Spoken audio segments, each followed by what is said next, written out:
मां कामाख्या देवी की रहस्यमयी और तांत्रिक कथा। एक प्रारंभ। एक पर्वत पर बसी अनोखी देवी बहुत समय पहले की बात है। ब्रह्मांड अभी अपने प्रारंभिक काल में था। देवताओं, दानवों और मुनियों की तपस्थली बन चुका था यह पृथ्वीलोक। हिमालय के पूर्वी छोर पर स्थित था एक दिव्य पर्वत, नीलांचल पर्वत, जिसे आज हम कामरूप या असम के नाम से जानते हैं। इस पर्वत पर निवास करती थीं एक महान देवी, कामाख्या, जो केवल श्रद्धा, भक्ति और तंत्र से ही प्राप्त हो सकती थीं।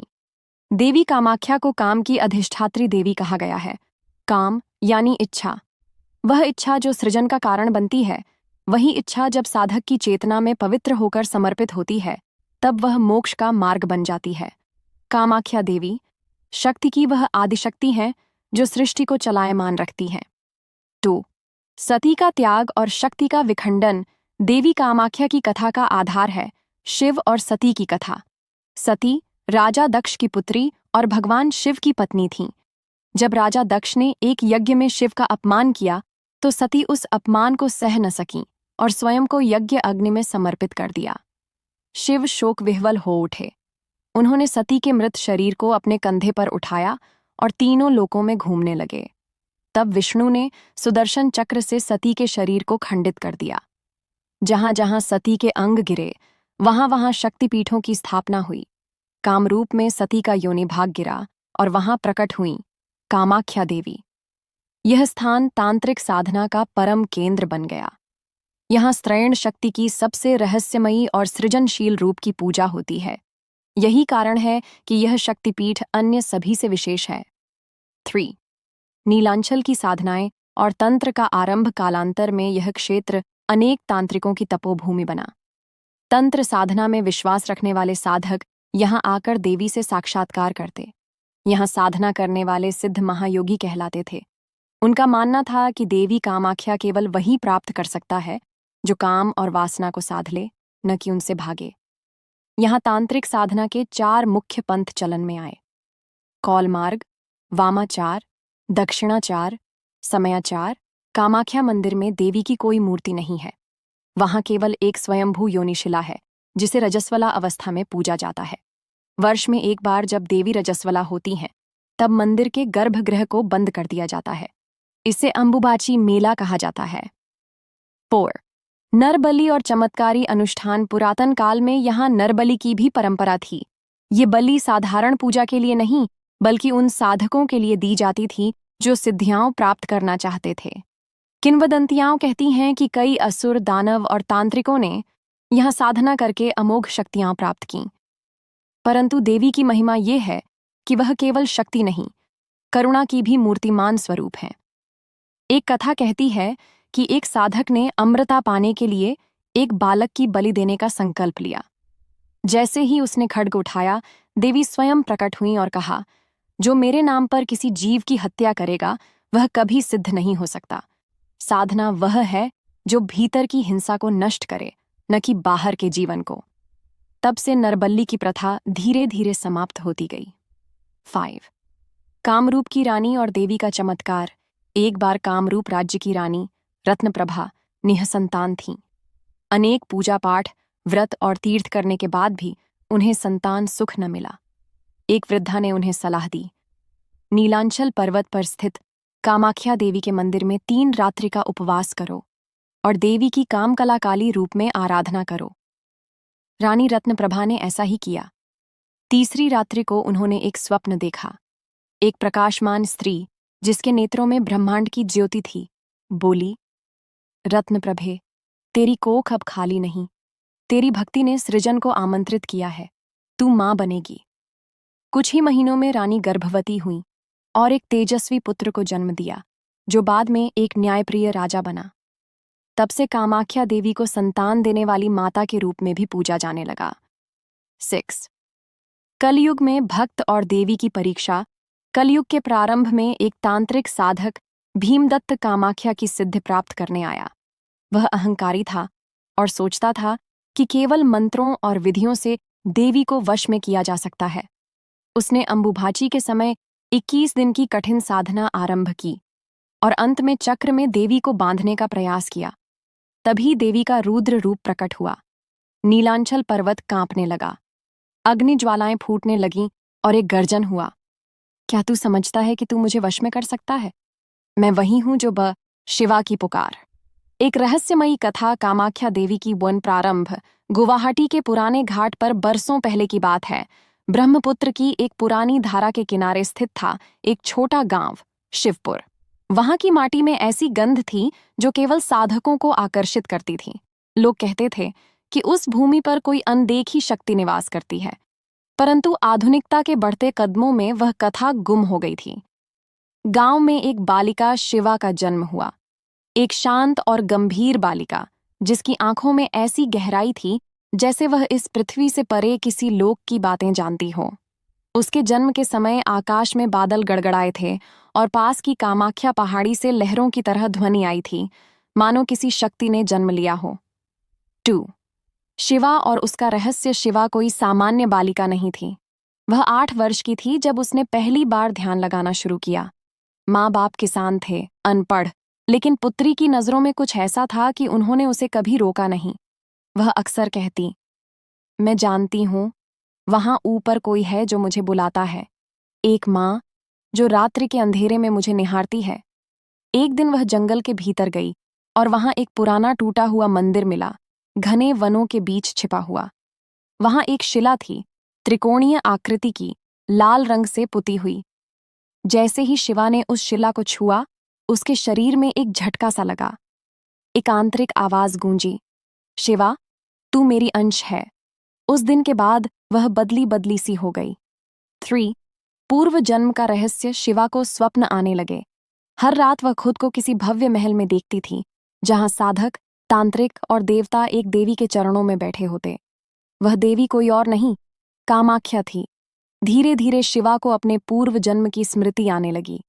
वह एक तांत्रिक कन्या थी, काम्या, जिसने हजारों वर्ष पहले कामाख्या मंदिर में कठोर साधना की थी। उसने अपनी आत्मा को शक्ति में विलीन किया था, परंतु एक पाप अधूरा रह गया था, मोह का पाप। इस जन्म में शिवा को वही साधना पूरी करनी थी, वही आराधना, पर इस बार त्याग और आत्मसमर्पण के साथ। 4. एक सिद्ध पुरुष की अग्नि परीक्षा। गांव में एक दिन आया एक तांत्रिक योगी, काल भैरव। वह कोई साधारण व्यक्ति नहीं था। कहा जाता था कि वह स्वयं कामाख्या की कृपा से अमर हुआ था और संसार के तांत्रिकों का गुरु था। उसे शिवा के बारे में पता चला। वह शिवा से मिलने आया, उसकी आंखों में देखा और बोला, तेरे नेत्र वही हैं, तेरी आत्मा वही, तू वही है जो प्राचीन काल में अधूरी रह गई थी। क्या तू तैयार है वापस उस मार्ग पर चलने को? शिवा ने विनम्रता से सिर झुकाया, मैं तैयार हूं गुरु। 5. नीलांचल की ओर यात्रा। काल भैरव ने उसे नीलांचल पर्वत अर्थात कामाख्या मंदिर की ओर ले जाने का निश्चय किया। वे ब्रह्मपुत्र को पार करते हुए पर्वतीय मार्गों से आगे बढ़े। रास्ते में उन्हें कई बाधाएं मिलीं, भयानक तूफान, विषैले नाग, भ्रमित करने वाले मृग तृष्णा और साधकों की आत्माएं जो अपनी साधना में असफल हो गई थीं। पर शिवा का मन अडिग रहा। जैसे जैसे वह मंदिर के करीब पहुंचती गई, उसकी चेतना बढ़ती गई। एक रात्रि उसने स्वयं को कामाख्या देवी के रूप में देखा। 6. गर्भगृह की पुकार। अंततः वे मंदिर पहुंचे। मंदिर का गर्भगृह बंद था क्योंकि अंबुबाची पर्व चल रहा था, परंतु उस रात्रि शिवा को एक अद्भुत स्वप्न आया। वह शिला स्वयं प्रकाशमान हो गई और देवी प्रकट हुई। शिवा, तू मेरा ही अंश है, तू जन्म जन्मांतरों से मेरी शक्ति है, तुझमें मेरी चेतना है। अब समय आ गया है जब तू अपना अंतिम मोह भी त्यागे। शिवा ने कहा, माँ, वह मोह जो मुझे बार बार जन्म देता है, उसे नष्ट करो। देवी मुस्कुराईं और बोली, त्याग केवल शरीर का नहीं, भावनाओं का भी होता है, और उसकी परीक्षा अगली रात्रि होगी। 7. अंतिम परीक्षा। प्रेम या शक्ति। अगली रात्रि शिवा ध्यान में लीन थी। तभी वहां आया आदित्य, एक युवक जो उसी गांव का था। बचपन से वह शिवा से प्रेम करता था, वह उसका साथ चाहता था, लेकिन शिवा अब किसी सांसारिक बंधन से ऊपर उठ चुकी थी। आदित्य ने कहा, मैं तुम्हारे साथ जीवन बिताना चाहता हूं। देवी की पूजा बाद में भी हो सकती है, पर मैं अब नहीं रुक सकता। शिवा की आंखें भर आईं। उसने अपना हाथ उसके हाथ में रखा और फिर पीछे हट गई। आदित्य, तुम मेरी आत्मा का सम्मान करते हो, लेकिन मेरी आत्मा अब किसी एक जीवन की नहीं रही। वह अनेक लोगों की साधना बन चुकी है। मेरा प्रेम अब सीमाओं में नहीं समा सकता। वह मंदिर के गर्भगृह में गई और स्वयं को अग्नि में समर्पित कर दिया। 8 पुनर्जन्म नहीं, संपूर्णता। जैस रक्त कमल की साधना। कामाख्या देवी की एक दिव्य कथा। असम के सीमांत पर बोरझारी गांव उत्तर पूर्व भारत के गहरे जंगलों में एक गांव बसा था। बोरझारी, जहां बारिश महीनों तक गिरती थी और पेड़ सदैव हरे रहते थे। गांव के लोग सरल थे, परंतु एक मंदिर था जो सबको भयभीत करता था। वह था रक्त कमल मंदिर। यह मंदिर कामाख्या देवी को समर्पित था, पर उसमें कोई मूर्ति नहीं थी। केवल एक त्रिकोणाकार रक्तवर्णी शिला थी, जो हमेशा गीली रहती, मानो उसमें कोई अदृश्य जीवन है। 2 कन्या द्रौमा का जन्म। बोरझारी में एक कन्या ने जन्म लिया। नाम रखा गया द्रौमा। उसकी मां ने कहा, जैसे द्रौपदी 5 पांडवों में बंटी थी, मेरी द्रौमा 5 तत्वों में समाई है। द्रौमा शांत, अंतर्मुखी और विलक्षण बालिका थी। वह जब रोती तो बादल गरजते, जब हंसती हवा सिहर जाती, पशु पक्षी उसके पास निर्भय हो जाते। एक दिन वह रक्त कमल मंदिर के समीप खेलने गई। उसने देखा कि वहां एक कमल खिला है, पूरी तरह रक्तवर्णी। उसमें से सुगंध नहीं, परंतु कोई अद्भुत कंपन निकल रही थी। उसने जैसे ही उसे छुआ, शिला से एक आवाज आई, द्रौमा, तू चुनी गई है। 3 जन्मों का रहस्य। द्रौमा को सपनों में विचित्र दृश्य आने लगे। वह स्वयं को किसी गुफा में देखती, जहां नग्न साधिकाएं रात्रि में तांत्रिक अनुष्ठान कर रही थीं। वे देवी के सम्मुख समर्पण कर रही थीं। एक वृद्धा ने उसे स्वप्न में बताया, तू उन साधिकाओं में से एक थी। तूने अधूरी साधना छोड़ दी थी।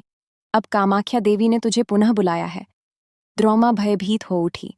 मां से कहा, पर मां बोली, बेटी, तू भाग्य की रेखा से बंधी है। यदि देवी ने बुलाया है तो तुझ में कुछ विशेष होगा। 4 तांत्रिक गुरु। माहेश्वर की भेंट। बोरझारी में एक दिन एक अजीब सा साधु आया। लंबी जटाएं, त्रिपुंड माथे पर और काले वस्त्रों में। उसका नाम था माहेश्वर। वह कामाख्या का साधक था और रक्तकमल साधना का रक्षक। उसने गांव में घोषणा की, देवी ने बुलाया है। वह कन्या कौन है जो सपनों में देवी को देखती है? द्रौमा सामने आई। माहेश्वर ने उसे देखा और उसकी दोनों हथेलियों पर रक्तवर्णी कमल उगाए, न छिलके न कांटे, सीधा उसकी त्वचा से। सब स्तब्ध रह गए। 5 रक्तकमल साधना का प्रारंभ। द्रौमा को लेकर माहेश्वर नीलांचल पर्वत की गुफाओं की ओर चला। वहां 7 रात्रियों की तांत्रिक साधना होनी थी। रक्तकमल अनुष्ठान, जो केवल उन्हीं को प्राप्त होता जो देवी के विशेष प्रिय होते। साधना के पहले दिन उसे अग्नि तप करना था, जलते अंगारों पर चलना। दूसरे दिन उसे मौन व्रत करना था, देवी के नाम को अंतरात्मा में धारण कर। तीसरे दिन उसे रक्त जल स्नान करना था, मंदिर के पुराने कुएं से उठे जल में स्नान करना, जिसमें साधकों का तप वहां था। हर दिन वह दुर्बल होती गई, लेकिन उसकी आंखों में ज्योति बढ़ती गई। 6 अंतिम रात्रि। तांत्रिक द्वार का उद्घाटन। 7वीं रात्रि को माहेश्वर ने उसे गर्भगृह की ओर ले जाया। वहां वह शिला रखी थी, रक्तवर्णी, त्रिकोणाकार। माहेश्वर ने कहा, अब तुझे अपने रक्त से देवी को अर्पण देना होगा। यह तांत्रिक परंपरा है, कोई हिंसा नहीं बल्कि समर्पण है। द्रौमा ने बिना हिचक अपने हाथ की नस काटी और रक्त की 2 बूंदें शिला पर टपकाईं। शिला से कंपन निकला और देवी प्रकट हुई। कामाख्या देवी, नग्न, दिव्य, मोहक और भयंकर। द्रौमा, तू पूर्ण है, तुझमें अब मेरा निवास है। 7 स्वप्नलोक की यात्रा। देवी ने द्रौमा को स्वप्नलोक की यात्रा पर भेजा। उसे दिखाया गया कैसे ब्रह्मा के यज्ञ में जब सती ने शरीर त्यागा और शिव ने उनका अंग भंग किया, तब उनका योनि अंग नीलांचल पर गिरा और वहीं से देवी कामाख्या प्रकट हुई। मैं केवल सृजन की देवी नहीं हूं, मैं सृजन से पहले की शक्ति हूं, इच्छा की देवी, और तू मेरी इच्छा का विस्तार है। 8 द्रौमा का निर्णय। जब वह लौटी, माहेश्वर ने पूछा, अब क्या चाहती है? शक्ति, सिद्धि, अमृता? द्रौमा मुस्कुराई, मैं चाहती हूं सेवा। मैं चाहती हूं कि हर कन्या जो पीड़ा में हो, जो आत्मविश्वास खो चुकी हो, उसमें मेरी चेतना बहे। देवी पुनः प्रकट हुई और वरदान दिया, अब से हर वर्ष जब अंबुबाची पर्व होगा